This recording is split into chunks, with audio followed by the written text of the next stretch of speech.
Fall 2024. Let's go! Freedom, freedom, I can't move.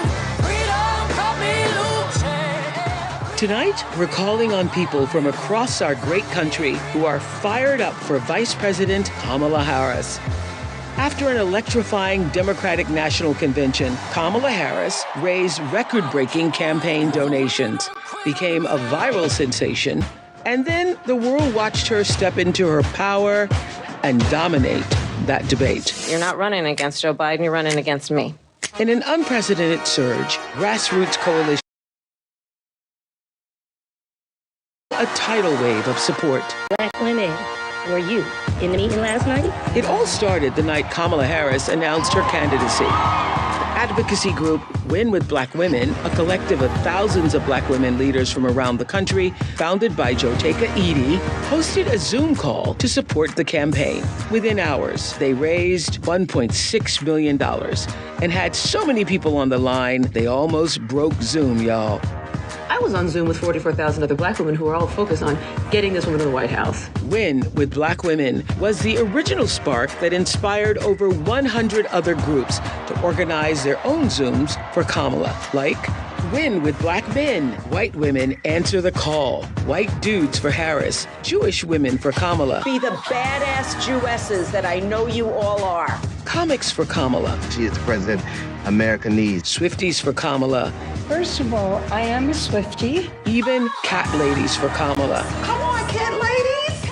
Tonight, for the first time, we are uniting all the groups together in one place with a single purpose: elect Kamala Harris, President of the United States. Thank you. God bless you, and may God bless the United States of America.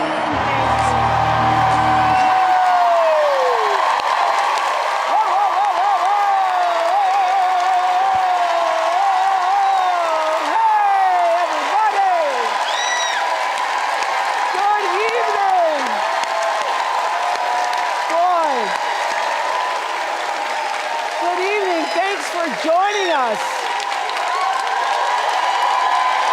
Thanks for joining us. Everybody on screens, thank you. Thanks for joining us for this very special event, Unite for America!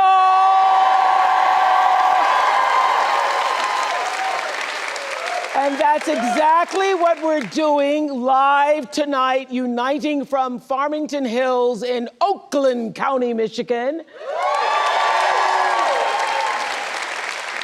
We have 400 people in our audience and thousands more. Hello, all of you on screen. Hello, everybody on screen. Thousands more joining us on screen. And I am here because I care deeply about the future of our country. And I know that all of you do too. You care about the future of our country. And we just saw on this tape this grassroots, people-powered movement behind Kamala Harris has unleashed a unifying force unlike anything we've seen in politics in a very long time. And I know lots of people are feeling it because it actually is hope and joy rising. And there's been a, can you feel it? You can feel it, you can feel it, you can feel it. We can feel it, we can feel it, you can feel it, you can feel it. There's been so much talk. There's been so much talk about that word joy. And I think it's such a good thing because it means that there is a real feeling of optimism and hope, making that comeback, as Michelle Obama said, for this new day that's no longer on the horizon. The new day is actually here. We're in it. We're living it. So let me tell you how this event began. I was on the phone with Joteka Edie, founder of Win with Black Women. We're going to be talking to her a little later on. And we were talking about all the groups inspired by Win with Black Women who had 47,000 women on one call 3 hours after Kamala Harris announced that she was going to be running. 3 hours afterwards, 47,000 women were on the phone. And Joteka and I were talking, wouldn't it be great if we brought all the groups together? Because that phone call inspired all the other groups. And so we said, wouldn't it be great if we brought all the groups together at one time? And that's why we're here. So we have the Cat Ladies for Kamala here. Rural Americans for Harris. Caregivers for Kamala. Train lovers for Harris Waltz. I didn't know there were train lovers. Train lovers, chefs for Kamala, love that group. Republicans for Harris, love that group even more. We've got Swifties, where are you? Swifties for Kamala! And in addition to thousands of you all who I am just meeting here tonight on screen, I see some faces I recognize. There's Bryan Cranston. Hey, Bryan. Hey. Hello, hello, hello. Where are you? Bryan Cranston! I hear Chris Rock is in the house. Chris, where are you? Chris Rock is in the house. Ben Stiller, Jennifer Lopez, Tracy Ellis Ross. Jennifer Lopez! Where are you, Jennifer? Yes! Tracy Ellis Ross, where are you? Tracy Ellis, where are you on the screen? Tracy Ellis.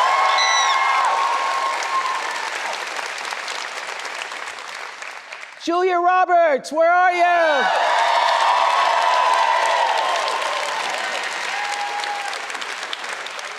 And Miss Meryl Streep is in the house.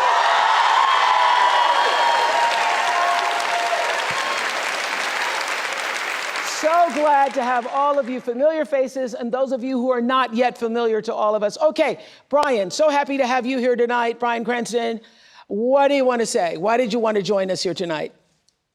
I'm just smiling from ear to ear, Oprah. I have never felt this much joy and optimism in a campaign in a long time. So I'm just so appreciative of Kamala to be able to bring back that sense of optimism and to squash the cynicism and the vitriol and the rancor that just seems to be floating all around Washington. And I hope that we're going to ride this wave into Washington. I'm here to support. I can't be happier than this candidate. I think she's going to be a terrific president. Thank you, Bryan Cranston. So, thanks, Bryan. Thank you so much for joining us all the way from London. Chris Rock, so it's the middle of the night there. You're the one who told me, remember, Chris and I ran into each other this summer, and Chris, no matter where you meet him, he's funny. He goes, there's going to be weeping in the streets. Are we ready for the weeping in the streets? When Kamala Harris becomes president of the United States of America. Weeping in the streets. What do you want to say, sir? I've always been a fan of Kamala, even back when she was running for, I remember writing her a check when she was like the district attorney for something. Maybe it was to get out of a parking ticket or something. But I've been writing her checks for a long time. And I just want to bring my daughters to the White House to meet this Black woman president.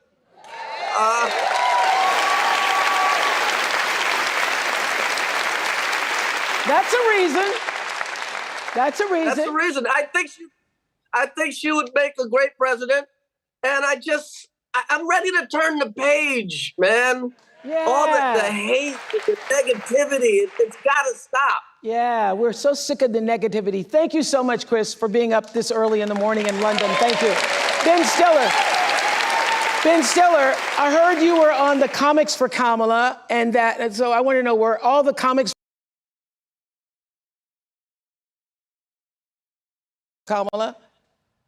They were, and I didn't outdo anyone. I was probably the least fun of all the comics. But it was really, I mean, it was great though, because everybody was so energized. And I mean, I got to go to the convention and see her speech, which was just incredible, and feeling that energy. Feeling kind of going from a stop Trump mode into a go Kamala mode. The people starting to really hear what she's about. And I have a 22-year-old daughter, 19-year-old son who's going to be voting in his first election. My daughter's, her reproductive rights are incredibly important. Standing up for. Thank you, Ben. Thank you, Ben. And I think standing up for, Yeah, I think what Chris said. We're ready to turn the page. Thank you, Ben Stiller. So we are all together, united for one cause, and that is to get out the vote for Kamala Harris. Joteka Edie is here, and you describe Win with Black Women as a collective love letter to ourselves. I know you all been doing this a long time. I was on a lot of calls with y'all in 2020, but we ain't never seen nothing like this before, right? Stand up, tell us, what is happening? Explain the power of what happened 3 hours after Kamala, we knew that she was going to step into this candidacy. First of all, Oprah, this is amazing to just be united. And that night, Black women everywhere, we knew one thing. We wanted to gather in our joy, and we knew that we needed to get to work. And on that night, Black women, the 44,000 on that Zoom, and the additional 50,000 Black women and our friends that joined to watch that Zoom, what we knew was that it was a moment in our country to show what Black women have always done. That love letter that I often speak of.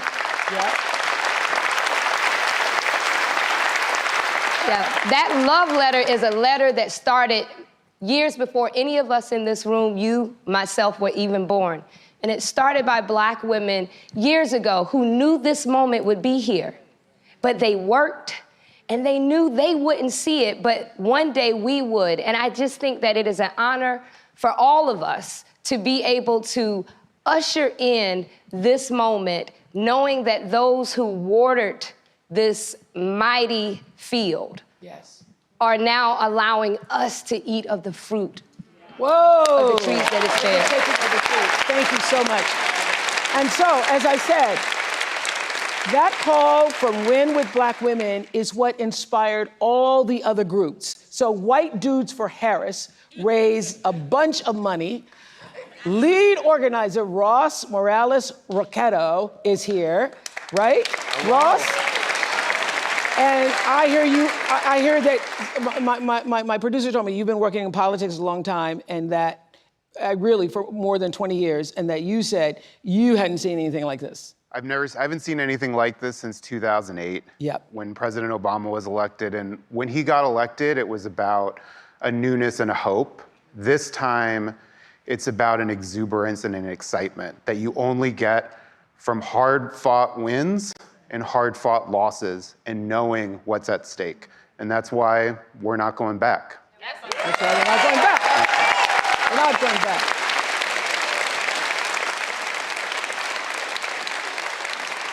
Thank you, Mr. White Dude. Thank you so much. Khalil Thompson is the founder of Win with Black Men. Khalil, what do you want Black men to know about this election? Well, thank you, Oprah and Ms. Winfrey, for allowing us to be here and share in this amazing moment tonight. Brothers, men who are watching this and enjoying this moment, you have a choice. I choose experience and fortitude over something else. I come from a litany of amazing Black women, Kathy, Jahan, Megan Janelle, and I have an amazing 7-year-old CEO who runs my life. Hopefully she at home finished her homework. But we have a chance to do a performance review and give a promotion to the best qualified candidate to be president of the United States. Okay, so let me just ask you this. Sorry. On the way here, when I was coming through the airport, Black man stopped me and he said, I guess he knew I was coming here for something like this. And he goes, well, I'm just tell you, I'm voting for Trump. And I'm voting for Trump because he gave me that check. And so I've heard that from several people, that I got the check, he gave us the check, and so therefore, forget about everything else. It's about the checks. Well, what he doesn't know is that Congress actually paid for the check and the American people paid for it. 45 just signed it, so. Yeah. Okay. Look, there's a... So what do you want to say to that kind of thinking? Because a lot of people feel that way. We're not a monolith. You can have your viewpoint and views for where you believe, but I think choosing, if I have the choice to go into someone to make the best decision for my family, I don't want someone who has 34 convictions. I don't want someone who is going to choose hate over choosing the best possible way to unite us as a country. And so I see Vice President Harris as being the best person to do that. Thank you very much, sir. Thank you. Shannon Watts. Shannon Watts is the organizer of White Women Answer the Call. Shannon, what do you want to say? What do you want to say specifically to white women in Oakland County, white women throughout the United States about this moment in answering the call? Even if you are a white woman who is voting for Kamala Harris, that's not enough. You have to get off the sidelines and do the work like Black women and Black men have been doing for decades and follow the lead of people like Jotega, whose lead we followed on our call. We have to be waking up every day and phone banking and knocking doors and sending texts, but most important, we have to be persuading the white women in our lives. We may be part of the 47%, but we know the 53%. They're our mothers and our sisters and our friends, and we have to tell them to vote not just in their own self-interests, but in all women's best interests. Right, and so that's what tonight is all about. Tonight is all about leaving this moment here and figuring out what it is you can do in your own home, in your own community, in your own district to spread the word and spread the vote. So Bianca Shaw is the youth director for South Asians for Harris. What are you hearing from the South Asian community? Yes, thank you so much for that question. I want to start off and say, when I answered that call that I would be here, I said, me? Are you sure? Because I cannot believe it, but thank you so much. South Asians for Harris, we are an official, AANHPI campaign affiliate with the group, and I just want to say that the aunties, the uncles, the students, we're coming out in numbers we've never seen before, out to mobilize for Kamala Devi Harris in this campaign, because not only does she represent, our South Asian heritage, our love for Idli, but she also represents the values that, our parents, our grandparents immigrated to this country to keep and maintain. And she does that so well, and we need to maintain that. Thank you. It's about the values. I'm with you. Thank you. Okay, before the Vice President joins us, I want to bring out a local Michigander. I love saying Michigander around here. She's known as Big Gretch. Please welcome Michigan Governor Gretchen Whitmer. Big Gretch. Fresh in the new trend. Yeah, that's Big Gretch. Throw the bus on her face, because that's Big Gretch. We ain't even about to stretch. Gretchen Whitmer.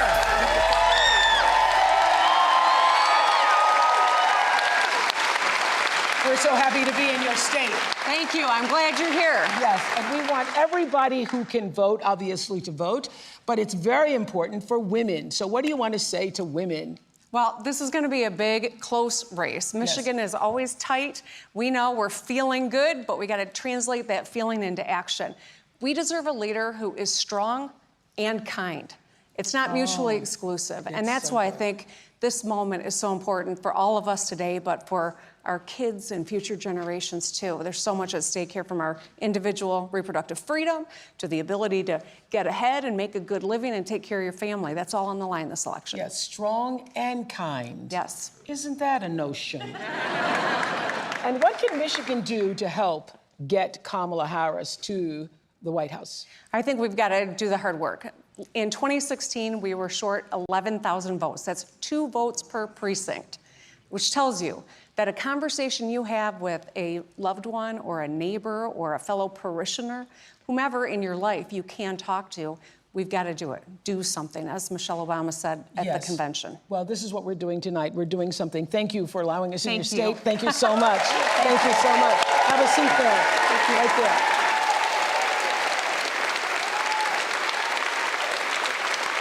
I want to bring in right now the chair of the Harris Waltz campaign, Jen O'Malley Dillon. Jen, hello. Hi. Have you seen anything like this? Isn't this great fun? It's amazing. Tell us what needs to happen from this day until November 5th? So first of all, this campaign is so inspired by the grassroots organizations that have come together like this, and it is making us stronger as a campaign to work together. We wouldn't be here without them today. We have 47 days left, and you all know the stakes or you wouldn't be here. And while we have this extraordinary growing enthusiasm that the Vice President and Governor Walz are seeing everywhere, we are still in a margin of error race. It's tied. It's tied right here in Michigan. It's tied in all the battleground states. So it's going to take all of us to build a pathway, many pathways to 270 electoral votes. That's what we're focused on in the campaign. In every state, we have to register more people. We have to mobilize our voters to turn out to vote. And then we have got to go persuade those people that still don't know enough about the Vice President and her vision for the future. And if we do that together, all of us, we're going to get over the top, but it's really going to take all of us. And to make sure that you're working in your own lives, have those hard conversations in big and small ways. We're going to inch our way over the finish line because we're going to be able to do it together. And don't you need money? Well, we do. We do. And these groups need money too. All of us do, because the work is happening on the ground and in the communities. So if you want to help in any way at all in the campaign, go to go.kamalaharris.com. But if you want to help and not be formally engaged with us and join any of these groups here, that's what we need too. It's going to take all of us. Yes, and I think that everybody on the screens, everybody in this room, everybody who's listening, you become your own grassroots organization when we leave this moment that we're sharing here tonight, and you do what you can in your community. It's not enough just to join us all. We love having you here, but the rah-rah moment is going to end, and then we need to get to work. We need to get busy. Okay, thank you, Jim. I have to just say this, that the social media team for the Harris campaign has been killing it. They have been killing it. I think that team helped spark this people-led movement. And here's a short look at the rallying cry across social media. I'm watching the Kamala Harris rally right now, and wow, I'm like crying. So Tony and I just got done knocking 48 doors in King of Prussia, Pennsylvania. Majority, if not all, independent Republican libertarian doors. Republicans for Harris is growing explosively too. We just need to get back to a place in this country where we can have disagreements and have them still be respectful. I'm here with Richard, a 77-year-old registered Republican who's going to be voting for Kamala Harris. They're eating the dogs, the people that came in. They're eating the cats. They're eating the pets of the people that live there. Obviously, a narcissist just doesn't stand for anything that I stand for. What issues are most important to you personally? First of all, not electing a felon to the White House. I'm voting Harris Walz and a blue ticket all the way. In 2020, only 50% of young eligible voters actually showed up, and that was record-breaking. So if you really want to be brat, you better be showing up in droves in November. We are with her. Okay. And she's with us. I voted for Nikki Haley in the primary. I'm going to be voting for Kamala Harris. That's the right choice for America in 2024.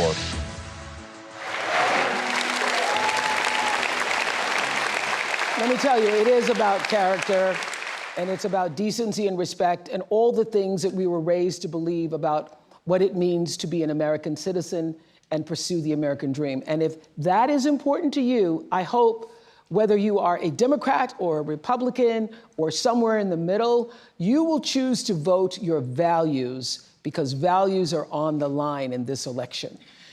And in no other country on this earth could her story unfold the way it has. From a child of immigrants to big sister to McDonald's worker, there is hope for y'all.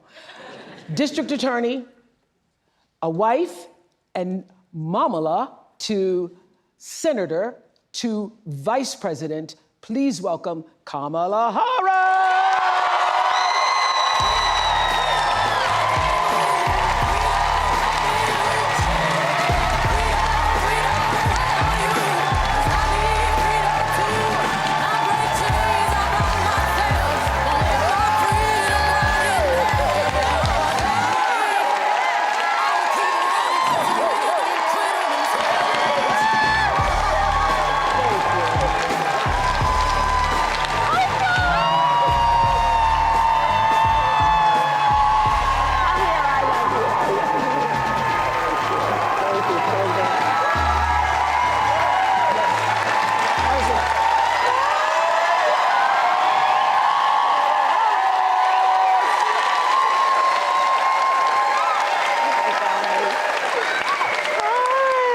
So welcome to... Hello!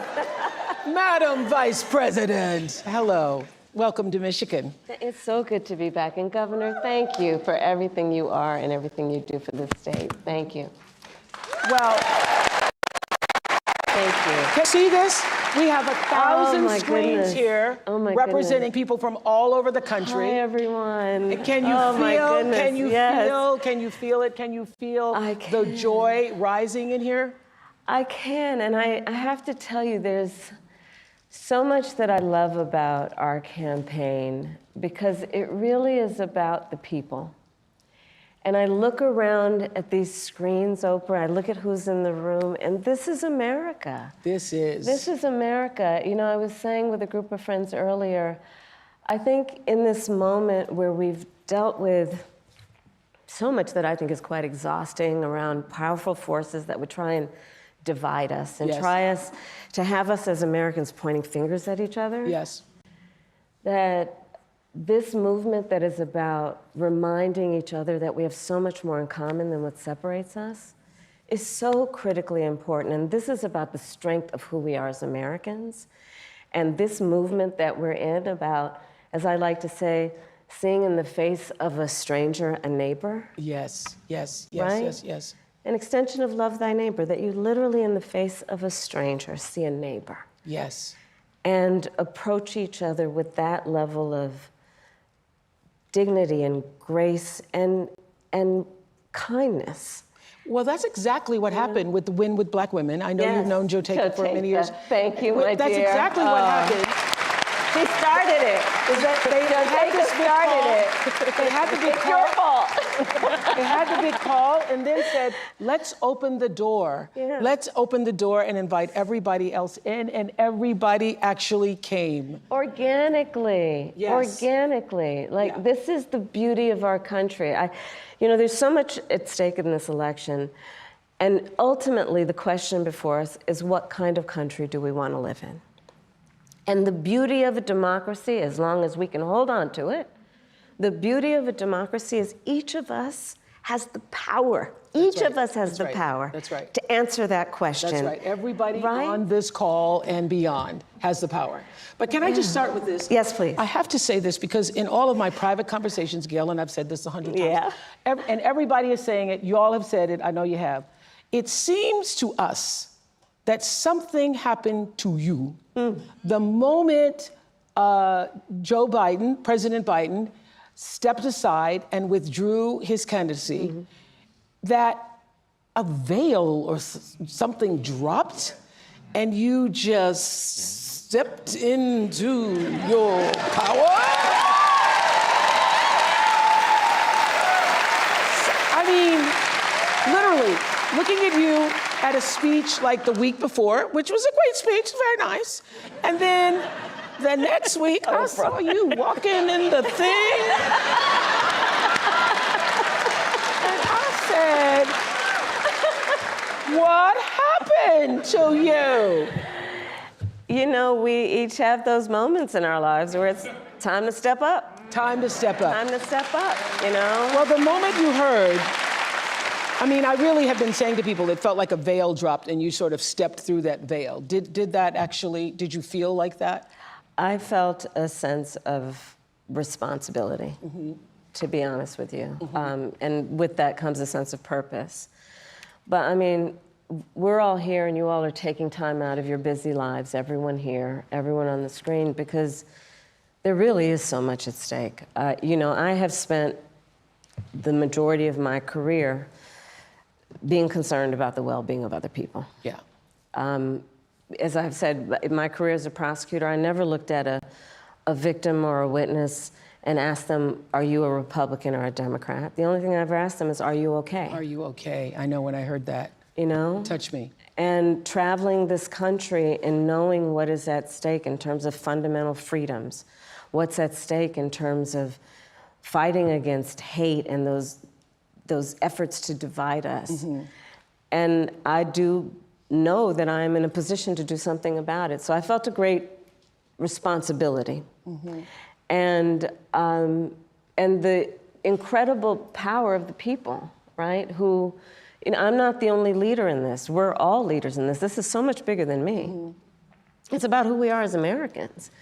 And it's about making clear what we stand for. And what we stand for it is about the ideals upon which we were founded, including the importance of freedom and the importance of independence and the importance of dignity and purpose. But it is also about what we stand for in terms of our values. I think of it this way. I think a lot boils down to values. I just said values are on the line here. It does. I mean, think about it, Oprah.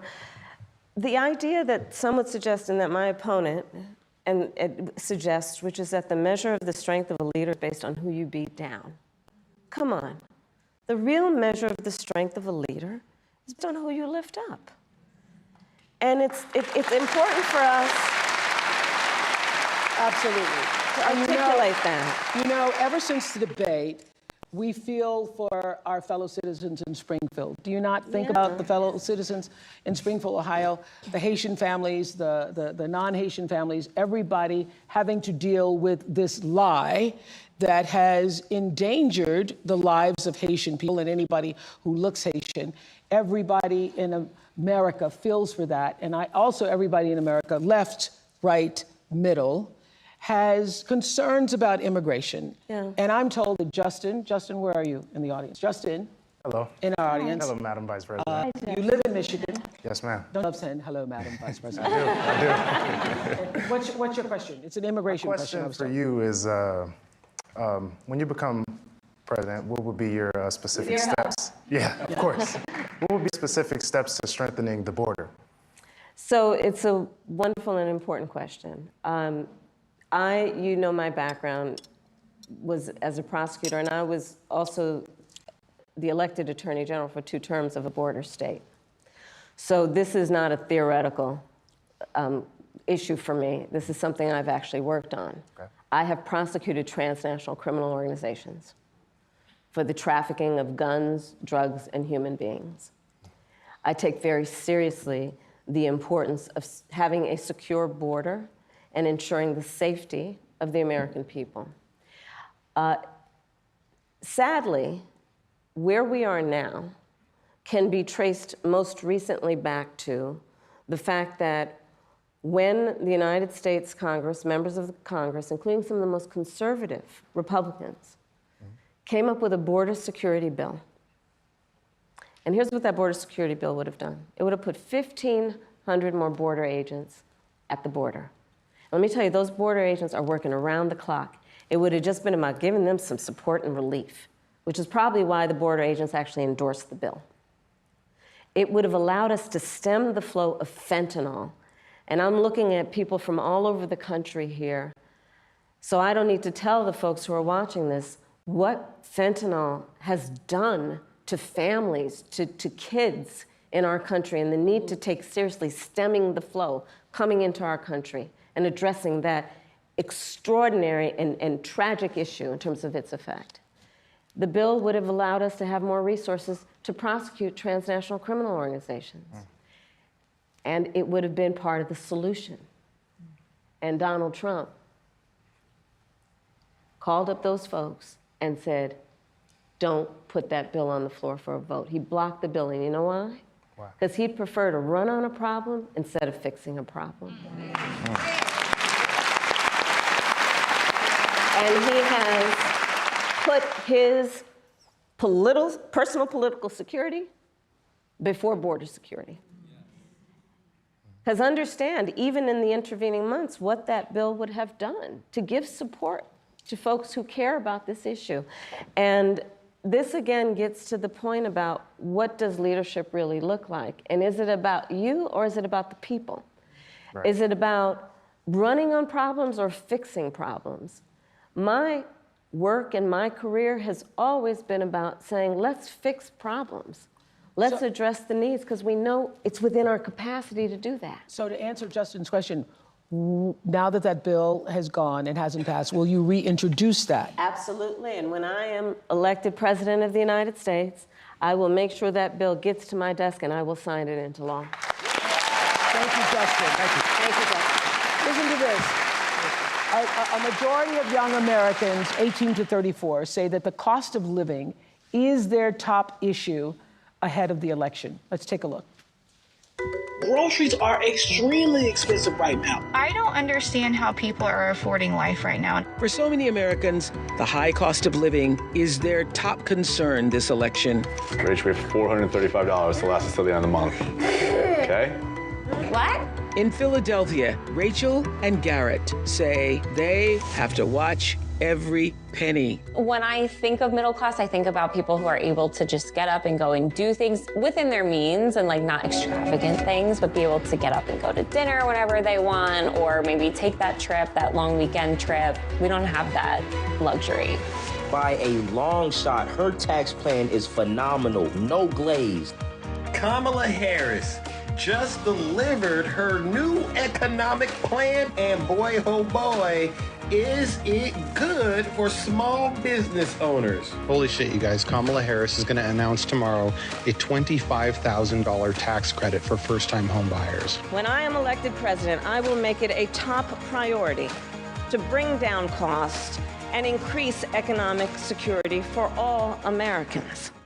Well, Rachel and Garrett are joining us on Zoom from Pennsylvania, and I understand your sister and brother-in-law moved in, and you're hoping to save money to have a second child? That's right. Hi, Oprah. Hi, Madam Vice President. It's nice to be with you all. Yes. Hi. And so what did you want to say to the Vice President?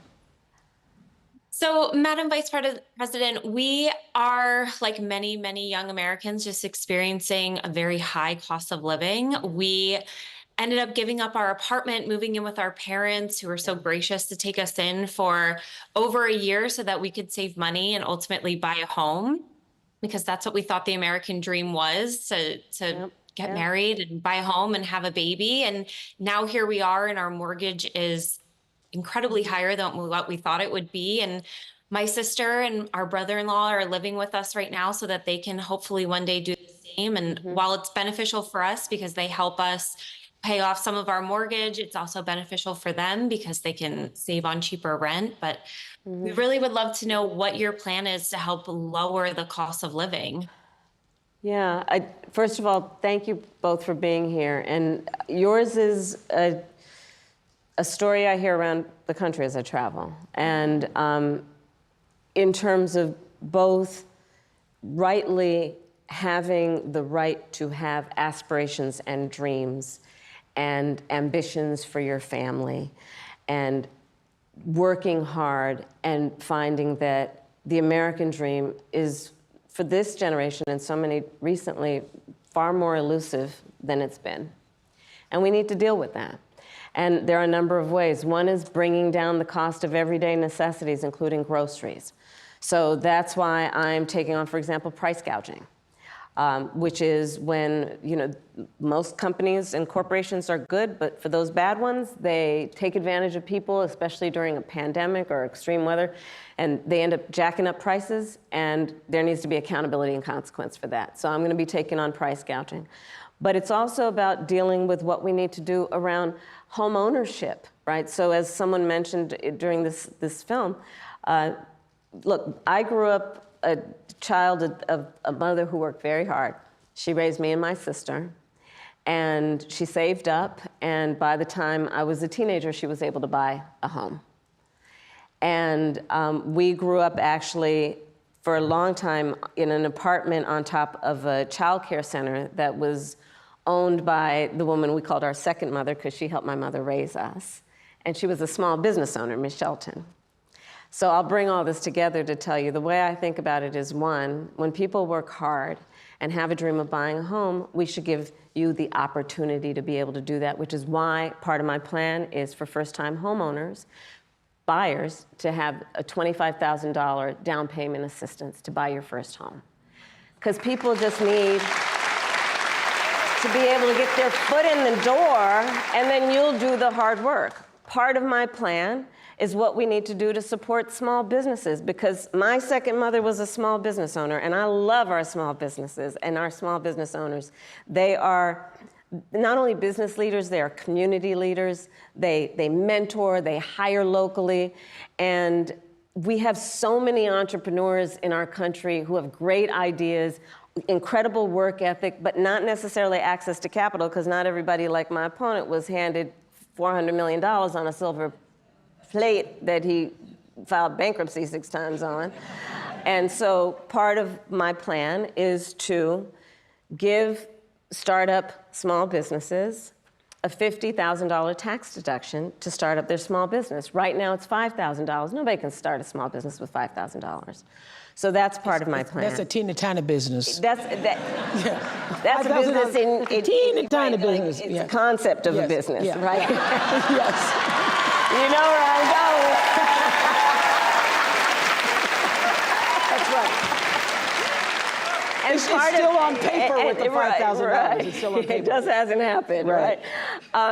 Part of to speak to you guys and your family and your dreams is what we need to do around giving middle-class families tax breaks. And so part of my plan is also to extend and expand the child tax credit to $6,000 so that you can, in the first year of your child's life, have the resources to be able to buy a crib and a car seat and clothes for your baby, knowing that's such an extraordinarily important time in their development, and you shouldn't have to worry about how you're going to take care of their basic needs. All of this and more is part of what I plan to build, and I call it an opportunity economy.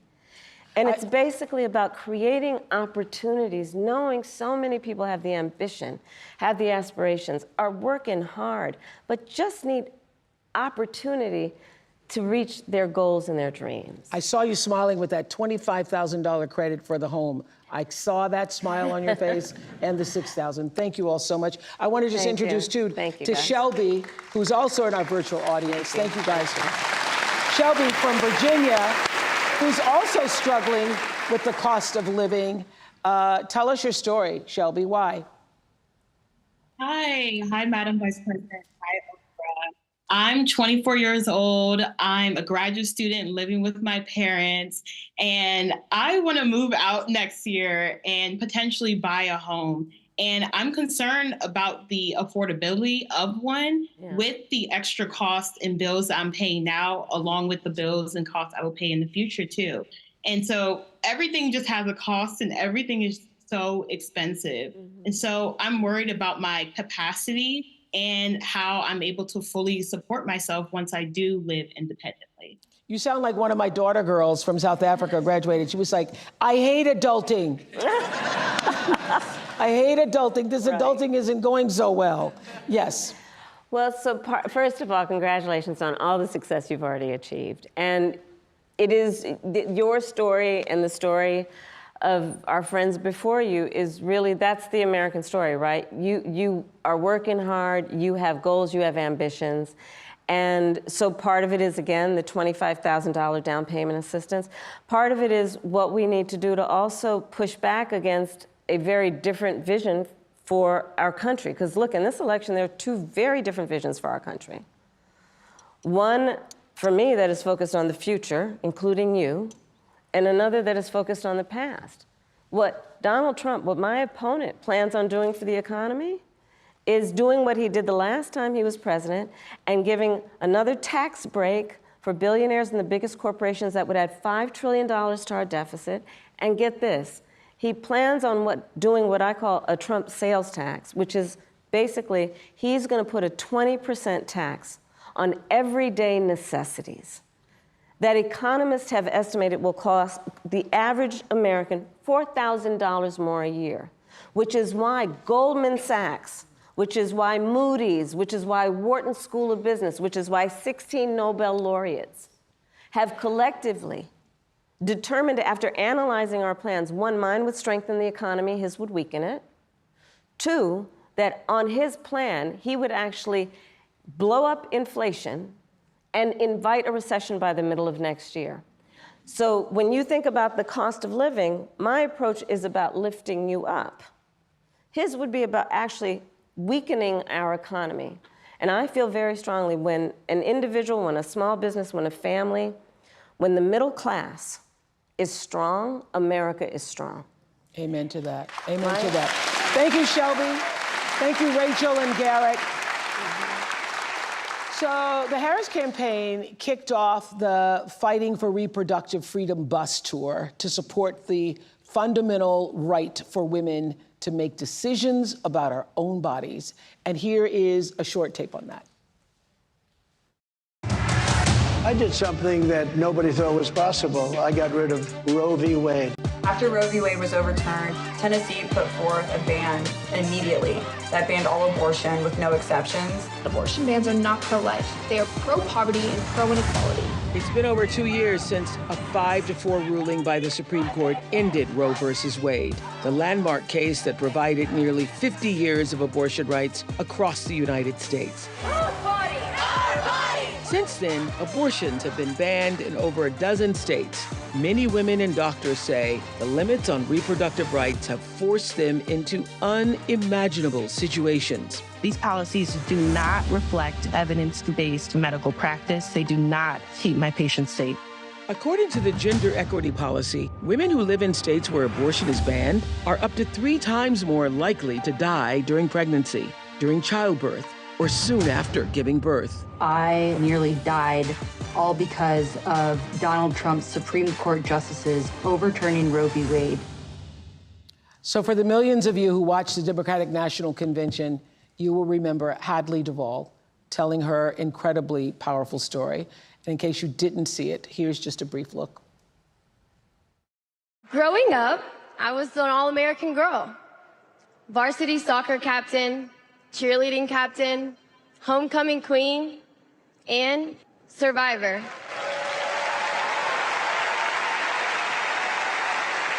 I was raped by my stepfather after years of sexual abuse. At age 12, I took my first pregnancy test, and it was positive. Hadley is here. Stand up, Hadley.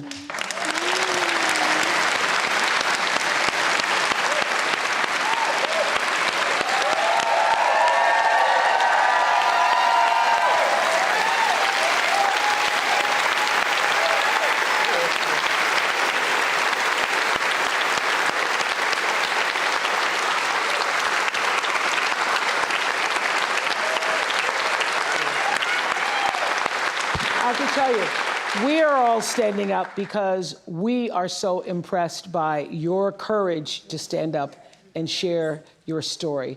Where did that come from, the strength to do this? Because I'm sure you thought long and hard before deciding to go public with your story. When Roe v. Wade was overturned, thanks everybody, I woke up with a harsh reality of my abuse was over, but my story is not. And I just could not fathom thinking about the other Hadleys out there that don't have that choice, that don't have somebody to go to. So being able to find courage and be the light for them, that's really what I do it for. And so what do you want to say to other people who are voting in this election regarding what happened to you and what that means? You can't wait until it's too late to care about reproductive health care, because then it's too late. And when it affects you, it hits, and you can't deny it. You can't look at someone with a story like mine and say it didn't happen. And there are more people like me out there, and there are gonna be so many more who deserve their options. They deserve their choices. Let's get involved. We have someone who's willing to hear us at a level like never before. We have someone who wants to know what we want in this country. We have someone who wants to lift up our voice, and we need to show out and show up for her just like she's showing out and showing up for us. All right. Is there something you wanted to say to Madam Vice President? Madam Vice President, I just want to say thank you. Thank you for seeing us, for hearing us when the Supreme Court won't. Thank you for fighting and, you know, really showing us that life is not about the hard things that you go through. You don't bow down, even when you're the underdog, especially when you're the underdog. That's right. You stand up and you stand tall, and you give me so much hope and so much strength, and thank you. Thank you, Hadley, for coming all this way. I hope you continue to use your voice. I hope you continue that. This week, the case of a young woman who lost her life after the abortion ban took place in Georgia made national headlines. Amber's case came to light through the reporting of journalist Kavitha Sarana with ProPublica. And so listen to her story. 2 years ago, 28-year-old Amber Nicole Thurman, a medical assistant and a single mother to a 6-year-old boy, found out she was pregnant. Amber had just secured her own apartment and was thinking about going to nursing school. She made the decision to terminate her pregnancy. A strict abortion ban had recently taken place in her home state of Georgia, which caused Amber to travel to North Carolina for the procedure. Traffic made her miss the appointment, so the clinic gave her medication, what are known as abortion pills. Once back home, Amber experienced profuse bleeding, vomiting, severe pain. She eventually passed out. Her boyfriend called for an ambulance.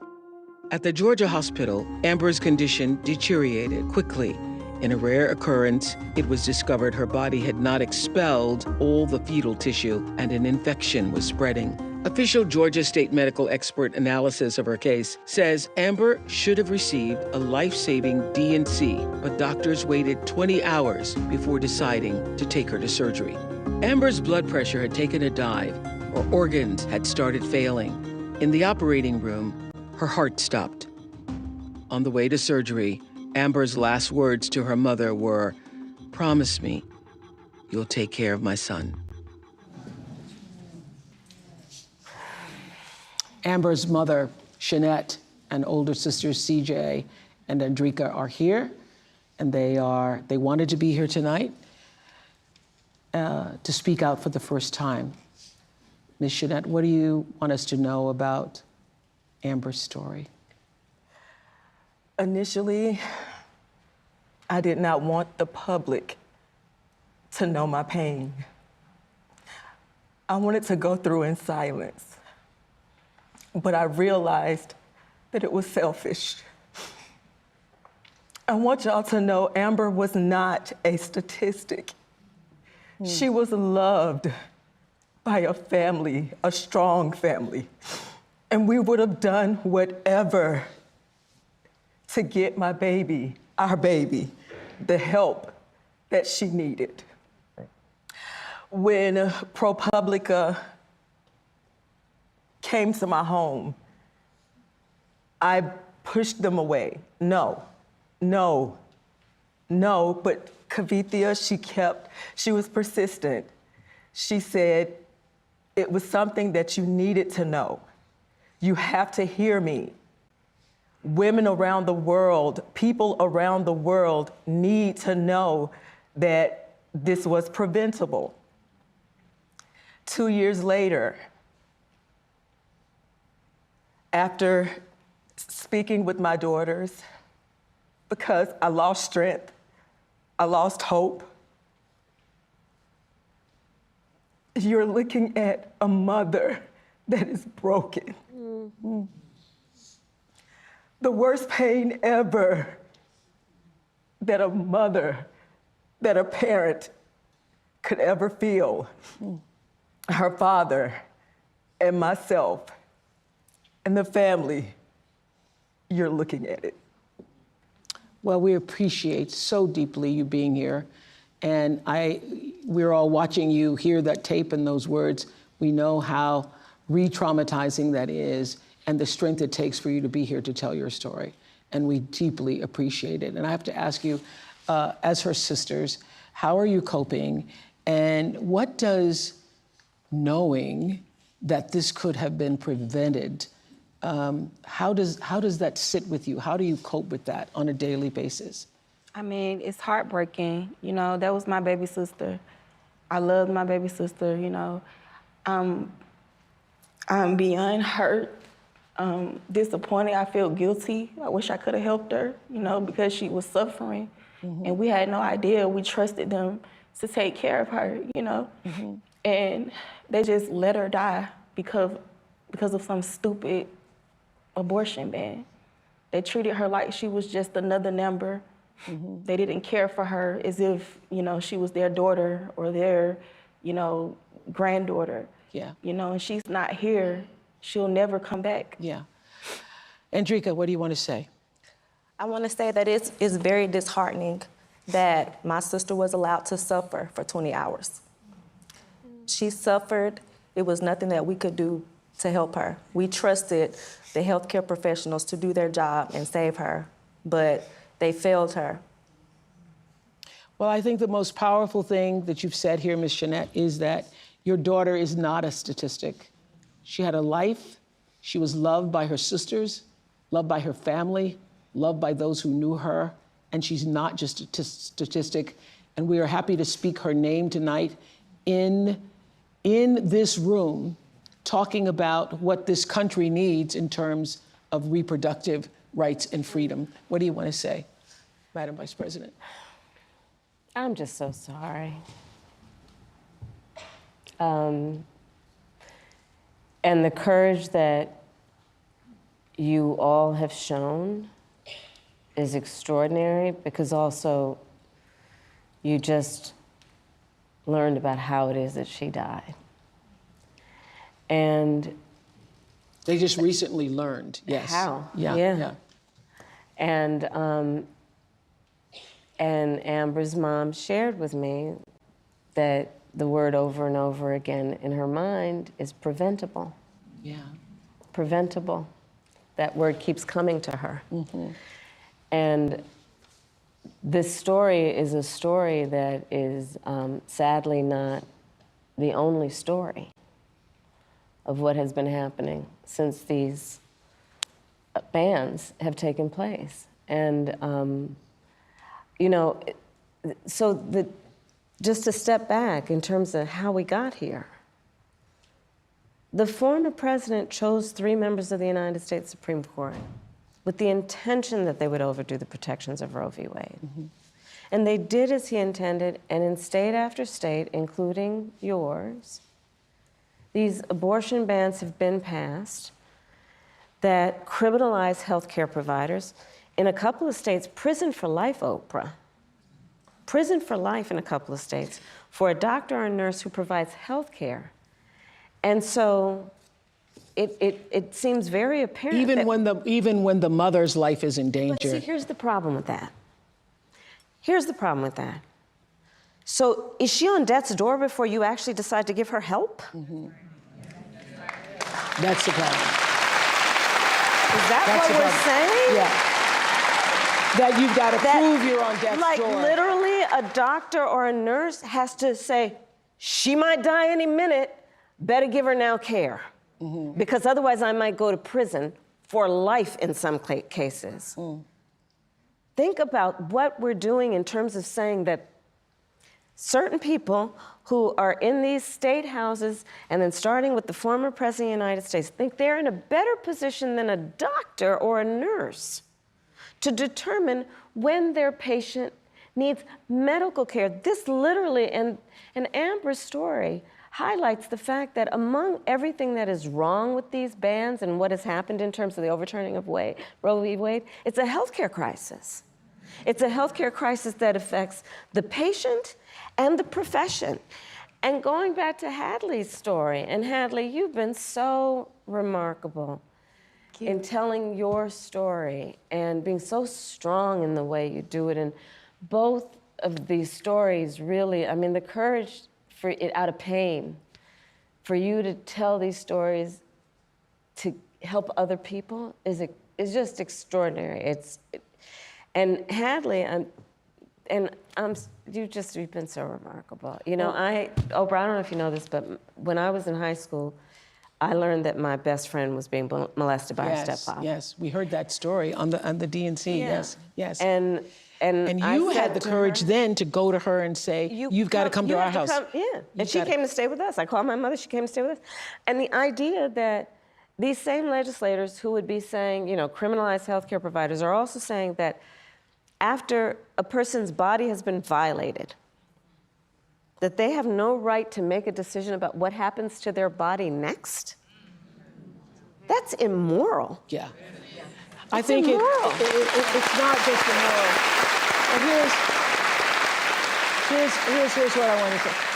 I just don't believe that those legislators, that the government has a right to be in your womb. They have no right to be in your womb with decisions about your womb. And one does not have to abandon their faith. Right. Or deeply held beliefs to agree the government should not be telling her what to do. Absolutely. Right? If she chooses, she will talk with her priest, her pastor, her rabbi, her imam, but not the government telling her what's in her best interest. Well, this is a long healing process for this family. And we thank you, and we hope that by being amongst people who heard you and heard your daughter's story will be meaningful to you in this journey to healing. Thank you so much for being here. Okay, I want to also... Thank you. I want to hear from Star Walker, who is a campaign engagement organizer in Milwaukee, one of my hometowns, Milwaukee. Hi, Star. What's going on in Wisconsin? Hi, Oprah. Hi, Madam Vice President. We are fired up here in Wisconsin. I'm an engagement organizer, so I work with people within their personal networks. As friends, family, teammates. Yeah, and by empowering people to leverage their relationships, we amplify their voices and deliver progress. We're fired up, but we also know it's a razor-thin race. So just like in 2020, this is going to be won by a field margin. It's on us to roll up our sleeves and do the work. Let's make phone calls and knock on doors. Go to go.kamalaharris.com to join this people-powered movement. That way, when we look back, we won't just be remembering how we felt, we'll be remembering what we did. Woo! I love that. I love that. Y'all, I love that. That's a big takeaway, because we're all feeling really good right now, but what really matters is what are we gonna do? Absolutely. What are we gonna do? Thank you so much, Star. I see somebody else on the screen, Julia Roberts. Hi, Julia. Hi. Hi. I heard you were so excited you wanted to be here tonight. Why? Well, first of all, Oprah, thank you for hosting this, because I guess if I started a voting club, it would be conversationalists for Kamala. Yes. Because to talk, to listen, to be heard, to have this back and forth is so unique in this campaign to beautiful, wonderful Kamala Harris, who I've had the good fortune of knowing for many years. And I am a mother of 2 kids. This is their first chance to vote in an election. And I couldn't be more excited for them to have the legacy to say that their first vote they ever cast for president was for you. I have just chills saying that out loud. Are you all going to the polls together? Are you organizing a party? Are the Motors having a poll party? What's happening? I wish we were all going together. In fact, you know, they are in college, so we will be separated on the great day, but in spirit united always for what we believe in and what we, you know, I feel like it's interesting. We talk so much about being Americans united for something, but this has become such a global representation of our country and what we stand for. And I get to travel internationally a lot. And I want people to say, oh, you're American? And not, oh, how's it going over there? You know? Yes. So I want to get back to that space. Exactly. Thank you, Julia. Exactly. Thank you. And hey, there's Tracy Ellis Ross coming up there. Tracy, now listen, if anybody should have a voting party, I think it should be at your house, because you have great parties, girl. I just want to say hi. Hello, Madam Vice President. It's just an honor. I actually have never met you, which is crazy. And hi, Oprah. I am here because... Wait, what did I miss? We just saw each other the other day. Okay. Oh, hi, Tracy. Hi. Hi, Oprah. Hi, you doing? Good. Yeah. This is exciting, though, isn't it? Isn't it exciting? It's exciting. It's exciting because I believe in democracy. I believe in the future of our country, in reproductive freedom, bodily autonomy, women leading. I believe in decency. The idea of leading with joy and kindness has always been in my DNA. And I'm here both for the seriousness of this election, but the joy with which it is being handled. It is stunning. And then I also really want to remind everybody, it hasn't been mentioned, but voting up and down the ballot is incredibly important. Your freedom and your daily life are all the way up and down that ballot. People are policies, and we need the right people in all areas, all positions. And then I would like to say to you two women, thank you for what you represent, because as a 52-year-old childless woman, I want to say to the people who think that a woman's worth is measured in her baby count, I mean, shout out to all the amazing mothers, but the childless women have been mothering the world and elevating culture as aunties, godmothers, teachers, mentors, sisters, and friends, and the list goes on. And you do not need to push out a baby to help push humanity forward. Amen to that. Thank you so much, Tracy Ellis Ross. Thank you so much. So another important issue this election is, of course, our safety. And just 2 weeks ago, our country experienced yet another horrific school shooting. Watch this. It's 10:30 a.m. at Robb Elementary in Uvalde. The school is recognizing my 10-year-old daughter, Lexi, for receiving all A's. 30 minutes later, a gunman murders her, 18 classmates and 2 teachers. In the last 25 years, there have been 417 school shootings in the United States, and more than 383,000 students have experienced gun violence while at school. More children and adolescents are killed by guns each year than anything else nationwide. Just 2 weeks ago, Appalachia High School in Winder, Georgia, became the latest area to face every parent's worst nightmare. Tonight, breaking news as we come on the air, the deadly high school shooting. 2 students and 2 teachers killed. Police and parents racing to the scene outside Atlanta. Oh my goodness. There is a shooting at my granddaughter's school. We had to drag our teacher's body into the classroom. We heard him take his last breath. We live in a country where 383,000 children have been exposed to gun violence. Now just sit with that number for a second. It's a number until it's your child. This is not normal, y'all. Yep. This is not normal, and this is not right. Other people in other countries do not have this issue. We, Americans, we have to do better. We have to do better.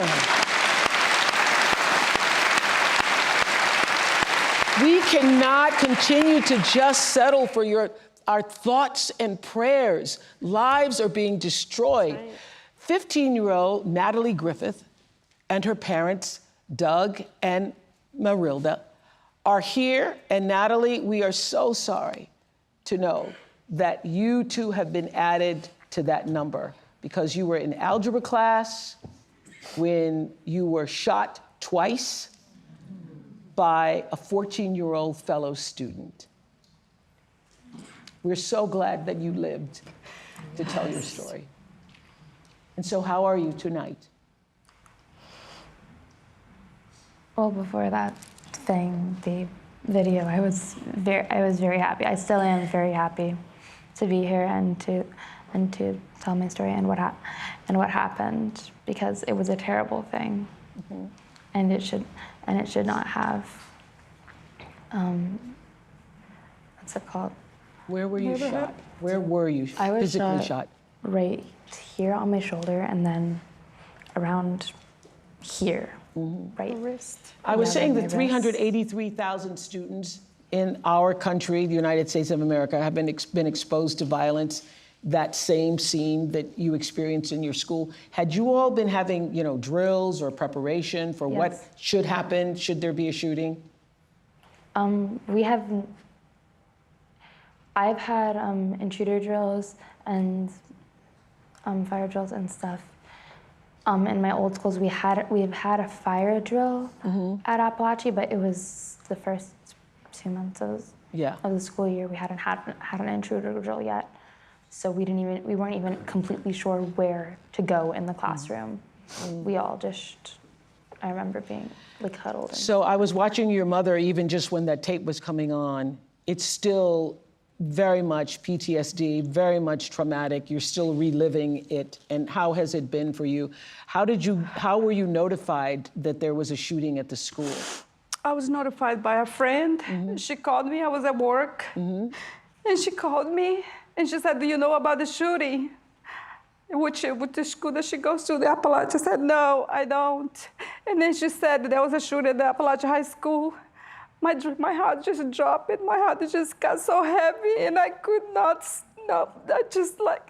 I had to leave. I told my coworkers, I gotta go, I have to leave. And my first thing I did is drop my knee on the floor and just start praying. I prayed for about 30 minutes for my work all the way to the school. I didn't get to the school on my car. I had to leave my car at a gas station about maybe 2.5, 3 miles.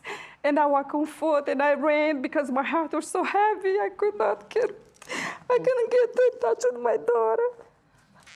And I hear you have a message for people in power regarding guns now. I do. I want to finish that story because no parent should go through this. I want to just finish what, the experience. You do not know what feels until it's you. Yes. All those numbers that you show on the TV, a lot of people, they're here are mothers. What are we doing about this? What are we doing? Let's make sure that everybody listens. Let's make sure that everybody hears it. The whole world needs to hear that we women that have our children, we have a job. That job is to protect our children. That job is to protect our nation. That job is to protect our country. We cannot leave. We cannot let that go on. We have to stop it. Where I was asking earlier, where are those people? All the shooting, where are they? They needed to make a noise. I'm ready to make a noise about this, and I'm ready to stop it. Because no one knows what feels when you can't find your child, when you call her and you call her, she's not answering. And when I went through it, it's just me that knows it. And I'm so sorry for those that lost, the child actually died. I can actually hug my child. My child is here, and I gave her all this praise to the Lord. Our Father in heaven saved my child.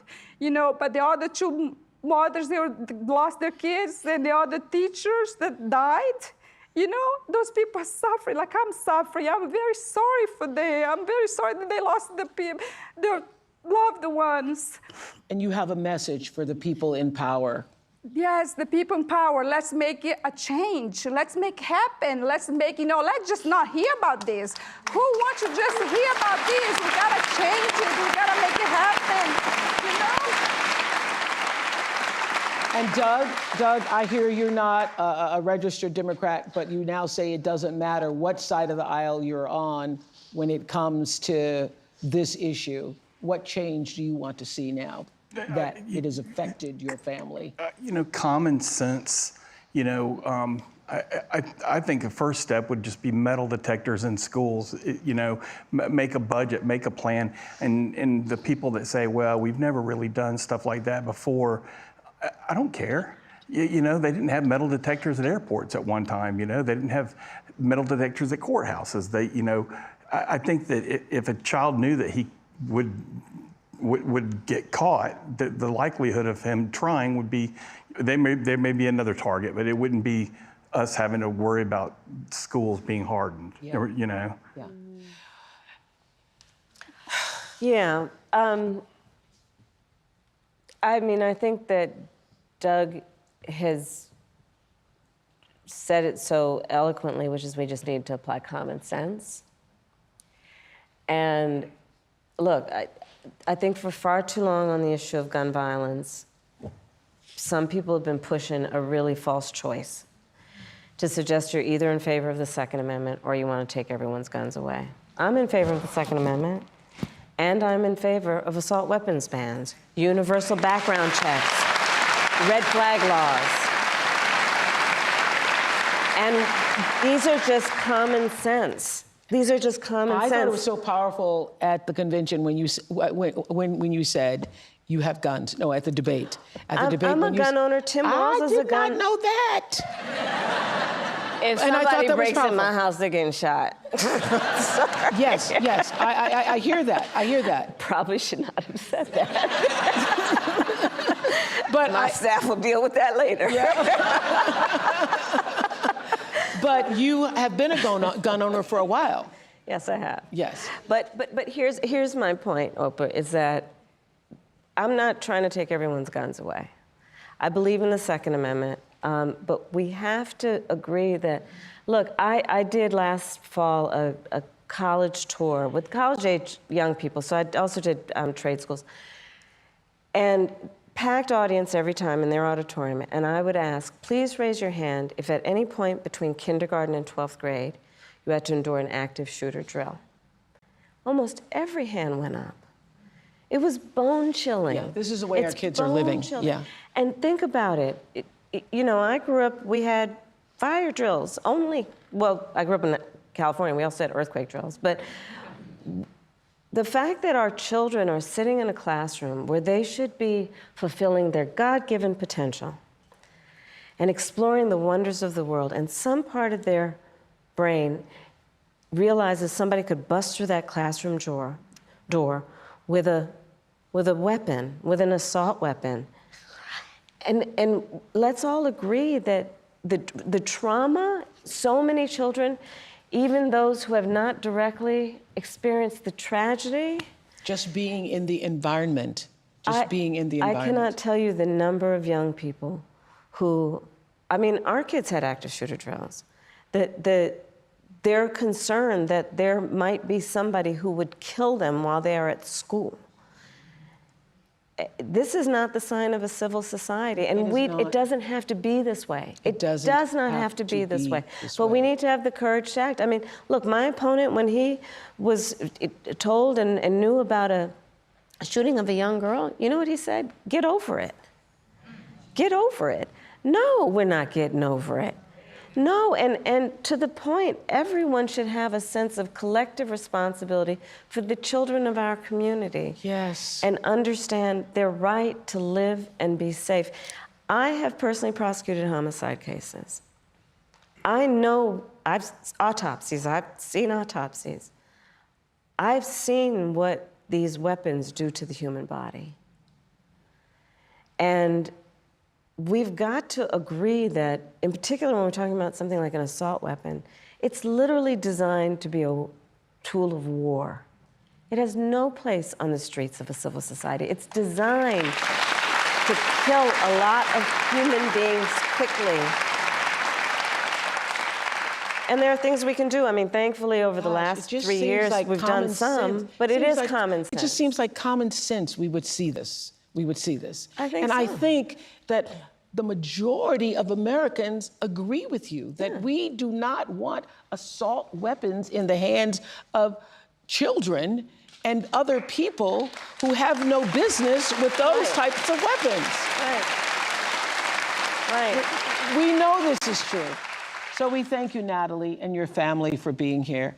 And good luck in that marching band this year. I hear you're going to go out for the marching band still. Thank you for inviting us. Thank you. Unfortunately, it's a sad moment for us, but I wanted to make sure that, we came because we needed to be heard.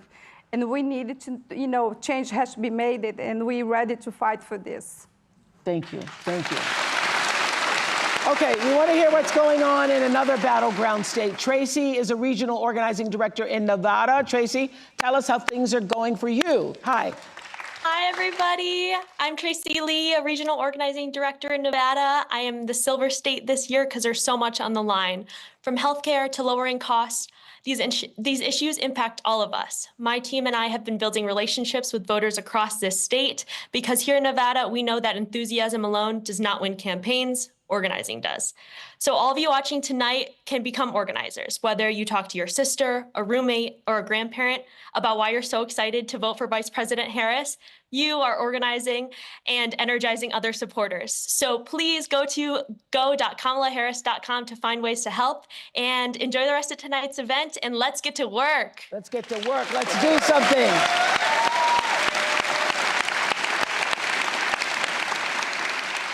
Meryl Streep, hello. You and I. Hi, Meryl Streep. You and I have talked about this moment. Hi. How are you feeling? How are you feeling about the momentum? Oh man, this has been overwhelming to have the privilege to sit in and listen to the testimony of the people here.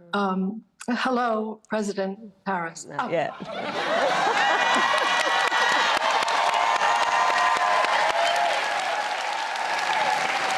"47 days. 47 days, yes. From my mouth to God's ear. And hello, Oprah. I think the word of the day has been preventable. Preventable. All of this, the surround of hatred and venom and toxicity and encouraging some segment of Americans to hate other segment of Americans. It's just crazy, and nobody wants it. We're done. That's right. We're done with it.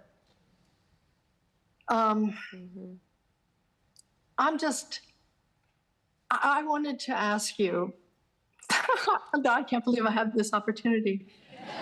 I probably never will again. If I have a little Debbie Downer moment, because actually, I think you're going to win. I'm sure you're going to win. But what happens when you win and he doesn't accept it? And you know that there's going to be this long slog of shenanigans. And I'm wondering how we get to that moment, how we preserve certification on January 6th. Because if it doesn't happen, it'll be maybe thrown back to the legislatures of the states. And I've been working with state government citizens campaign, which is sgcamerica.com. So they're great. They're doing the unglamorous down ballot work of promoting those candidates, because I'm worried about it, and I wonder if we're ready for January 7th, 8th, 9th, and what happens? What happens? So we will be ready, but just taking a step back, and thank you, Marilyn, for the gift that you give, your talent, your creativity. Thank you for being here. One of the things that I have realized in the course of our campaign is that more Americans than we may realize who voted for Trump before have decided January 6th was just a bridge too far. When we reflect and think about what January 6th was, where the President of the United States, sitting in the Oval Office, incited a mob, a violent mob, to attack the United States Capitol, such that 140 law enforcement officers were injured, some were killed. To try and upend a free and fair election where the American people voted, that was a bridge too far for a lot of people. And we have sadly now seen how far he could go. And I think there is absolutely no tolerance whatsoever for the vast majority of Americans for that. And they've seen the lies. They understand, for example, almost every court case, I think every court case where he's challenged an election, he lost. I said on the debate stage, look, because he's having a very difficult time, obviously, processing the fact that 81 million people fired him, right? But, so there is that it really was a bridge too far for so many people that they are not willing to repeat. But the other piece of it is the lawyers are working. It's very important that we all speak to our friends and our neighbors about misinformation and help them now see how it occurs, where it is occurring. It is important that we stand up for the integrity of poll workers and people who are working on election day. And that we also, and this is critically important, that we ask people to be alert about mis and disinformation, and we ask them, do not be afraid to vote. Because I think there is also something quite insidious about these attacks on the electorate in these various forms that are intended to convince people that their vote won't matter. And in that way, there's a little bit of reverse psychology going on here, and let's just make sure nobody falls for it. Your vote does matter, and we cannot let anyone ever take our power from us. We can never let anybody silence us. And when we get those votes out, starting soon, early voting is already going to start this week, I think, through November 5th. And let's make sure everyone votes. And we are going to have a good election day. We're going to fight for the integrity of the people's voice and for our democracy. And, you know, I'll just mention earlier, a couple of folks talked about what this means in terms of the world. You know, as vice president, I've met over 150 world leaders. Presidents, prime ministers, chancellors, and kings. And the thing about representing the United States of America is when we walk in those rooms around the world, we have historically and traditionally been able to walk in those rooms chin up, shoulders back, with the self-appointed and earned authority to talk about the importance of democracies. People around the world are watching right now. Because you see, the thing about walking into a room and being a role model is people watch what you do to see if it lines up with what you say. And in that way, the consequences of this election are directly going to impact the American people and people around the world. That's what we're fighting for, and those are the stakes. And that's why we're going to win, because we know what we're fighting for. Because we know what we stand for.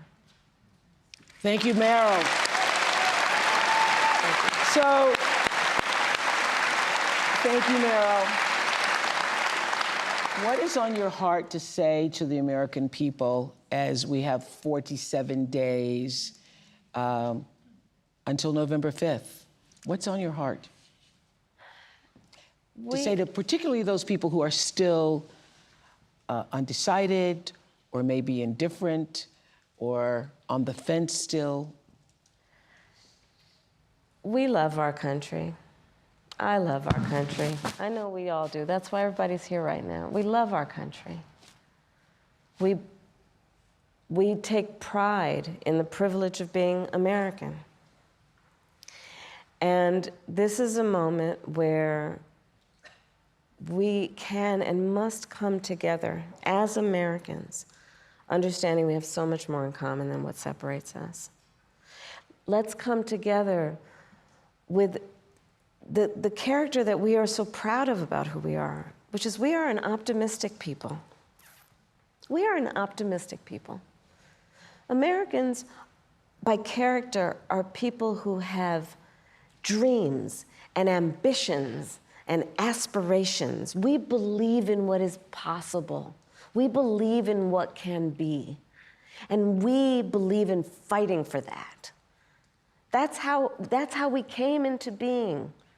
Because the people before us understood that one of the greatest expressions for the love of our country, one of the greatest expressions of patriotism is to fight for the ideals of who we are, which includes freedom to make decisions about your own body, freedom to be safe from gun violence, freedom to have access to the ballot box, freedom to be who you are and just be, to love who you love openly and with pride, freedom to just be. And that's who we are. We believe in all that. And so this is a moment where we stand knowing what we are fighting for. We're not fighting against. It's what we're fighting for. Thank you. Thank you, Madam Vice President.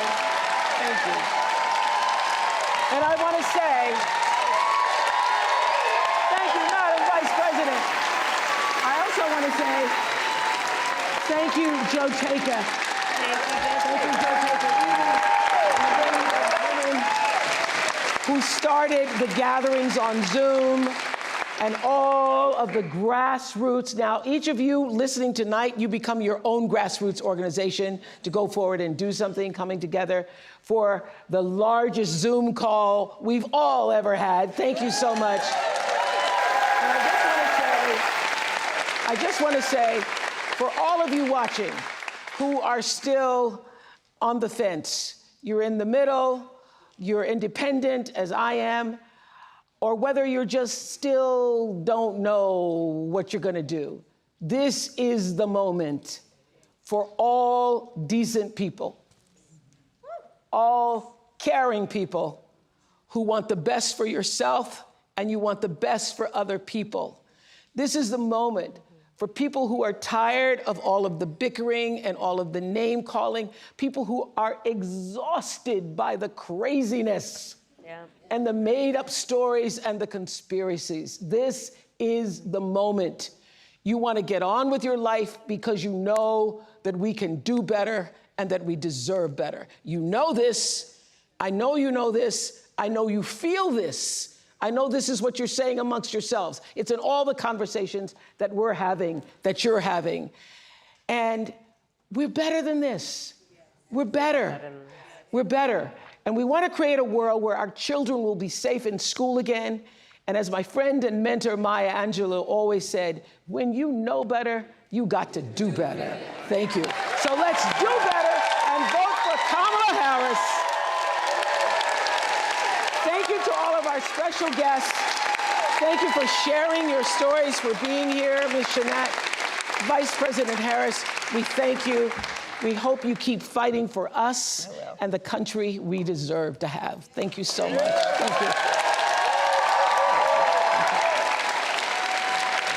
To find out more about how you can register or where you can vote, go to iwillvote.com. Good night, everybody. Thank you on Zoom. Thank you.